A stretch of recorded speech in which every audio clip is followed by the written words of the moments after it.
Good morning students of class 9th। बेटा, हम आपको आज जीव विज्ञान में कोशिका पाठ से, या आप कह सकते हैं जीवों की संरचनात्मक व क्रियात्मक इकाई जो कही जाती है कोशिका, उस पाठ से आपको हम बातों को बताएंगे और किस तरीके से यह कोशिका खोजी गई, इस कोशिका का एक जीवधारी के लिए क्या महत्व है, इन सारी बातों को आपको इसमें बताया जाएगा।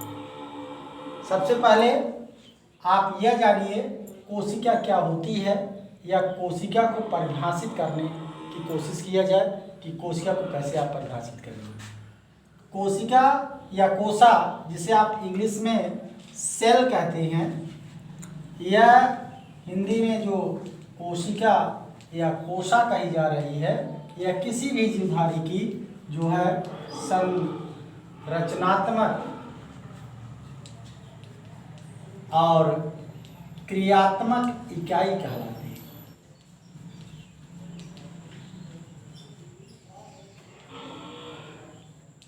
यह संरचनात्मक व क्रियात्मक इकाई कहलाती है। यहाँ एक बात आ रही है कि संरचनात्मक और क्रियात्मक इकाई कहने का क्या अर्थ होता है। हमने एक परिभाषा दे दिया कि कोशिका जो है जीवधारियों की संरचनात्मक व क्रियात्मक इकाई है। अब हमें बात ये समझनी है कि संरचनात्मक और क्रियात्मक इकाई कहने का क्या अर्थ होता है। आप एक मकान को देख रहे हैं, एक मकान, एक बिल्डिंग जिस तरीके से ईंट से बनी है, उसकी जो यूनिट ब्लॉक है वो ईंट है, वो ब्रिक्स है या ईंट है, तो वह उसके संरचना का निर्माण कर रही है, एक दीवार को बना रही है, एक इमारत को बना रही है, एक मकान को बना रही है। इस तरीके से उस दीवार का या उस मकान की जो संरचनात्मक इकाई हुई वो क्या हुई, ईंट हुई। सेम उसी तरीके से यदि आप अपने बॉडी को एक मकान मान लें, एक घर मान लें, तो आपका ये शरीर जिन ईंट रूपी चीज़ों से बना है वो कोशिका कहला रही है। इस तरीके से आप कहेंगे कि यह कोशिका जो है जीवधारियों की संरचनात्मक इकाई है। अब दूसरी बात आती है कि यह क्रियात्मक इकाई क्या है। यह क्रियात्मक इकाई कहने का अर्थ यह है कि आप बहुत सारे काम कर रहे हैं। जैसे आप पोषण कर रहे हैं, आप पाचन कर रहे हैं, आप गमन कर रहे हैं, आप उत्सर्जन कर रहे हैं, आप जनन कर रहे हैं। ये सब जीवधारियों के कार्य हैं। इन्हीं के कार्यों के आधार पर एक जीवधारी एक जो निर्जीव चीज से अलग किया जाता है। तो यह कार्य जो आपका है, ये आपके कार्य जो हैं, ये जैविक क्रियाएं जो हैं, ये आपकी मल्टी सेलुलर बॉडी कर रही है, आपकी बहुकोशिकीय शरीर कर रही है। लेकिन एक कोशिका भी इन कामों को स्वतंत्र रूप से होकर के करने में सक्षम होती है। इसलिए यह जो कोशिका है, यह किसी भी जीवधारी की क्रियात्मक इकाई भी होती है। तो आपने कोशिका की जो परिभाषा को सीखा वो ये है कि कोशिका की जो परिभाषा बनेगी उसके अनुसार आप कहेंगे जीवधारियों की संरचनात्मक और क्रियात्मक इकाई को कोशिका कहा जाता है। 1665 में रॉबर्ट हुक नामक वैज्ञानिक ने स्वनिर्मित सूक्ष्मदर्शी के द्वारा इस कोशिका को देखा। डेट आप याद करेंगे, 1665 में रॉबर्ट हुक नामक वैज्ञानिक ने स्वनिर्मित को अपने ही द्वारा बनाई गई सूक्ष्मदर्शी के द्वारा, एक ऐसा यंत्र जिसके द्वारा छोटी भी चीज़ों को बड़ा करके देखा जा सकता है, बड़े रूप में देखा जा सकता है, वह सूक्ष्मदर्शी कहलाता है। रॉबर्ट हुक ने उसको देखा। रॉबर्ट हुक सर ने जो कोशिका देखा वह कोशिका डेड सेल थी, वह मृत कोशिका थी, वह मरी हुई कोशिका थी।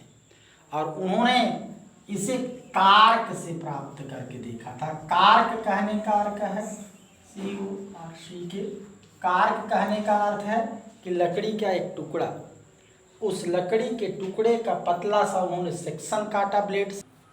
तो बेटा मैंने आपको अभी बताया कि रॉबर्ट हुक सर ने जो है कार्क के द्वारा क्या किया, इसकी पतली सी सेक्शन को काट करके इन्होंने सूक्ष्मदर्शी से देखा तो पाया क्या, इस तरीके से हेक्सागोनल स्ट्रक्चर अर्थात खटभुजी संरचना वाली संरचनाओं को इन्होंने देखा, जो कि मधुमक्खी के छत्ते की भांति दिखाई दे रही थी। इसी आकार वाली संरचना को इन्होंने क्या कहा, कोशिका कहा।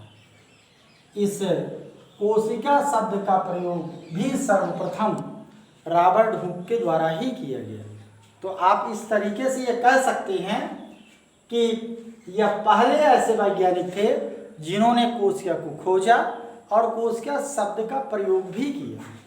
आपसे यह प्रश्न भी पूछा जाता है कि कोशिका शब्द का प्रयोग सर्वप्रथम किसने किया, तो आप बहुत ही आसानी से यह कह सकते हैं कि कोशिका शब्द का प्रयोग 1665 में सर्वप्रथम रॉबर्ट हुक साहब ने किया।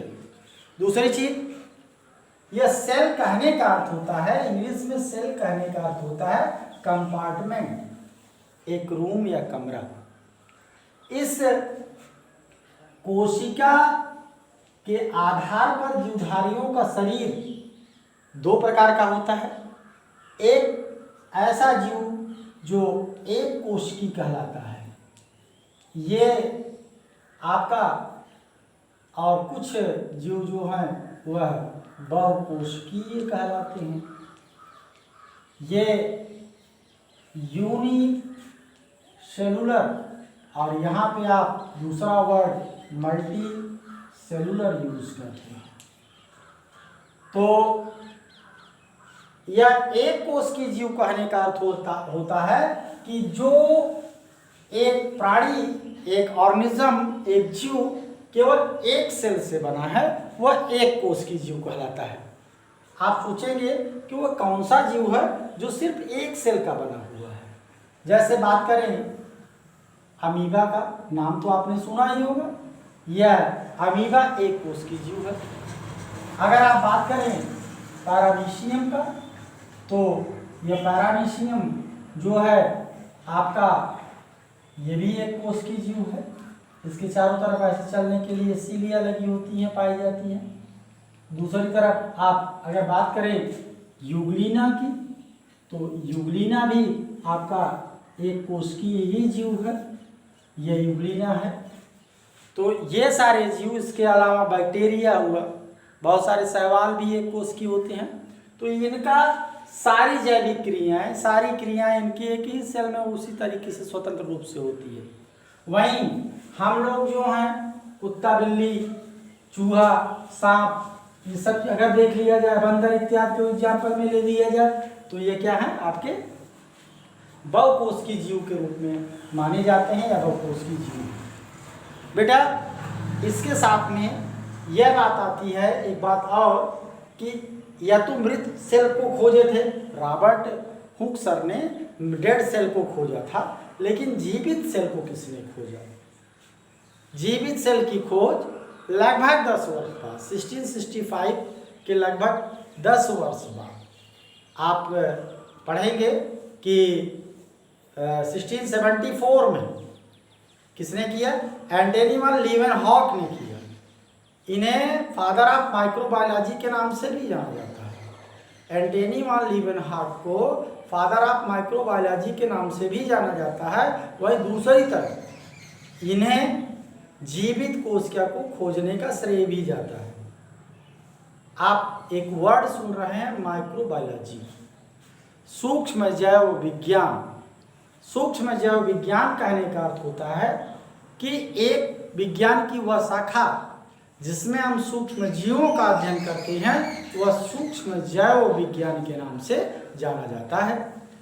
तो इसमें सभी एक कोश की जीवों को, जिन्हें आप माइक्रोस्कोप से ऑब्जर्व करते हैं, देखते हैं, ऐसे जीवों का हम जो अध्ययन करते हैं वो माइक्रोबायोलॉजी में करते हैं।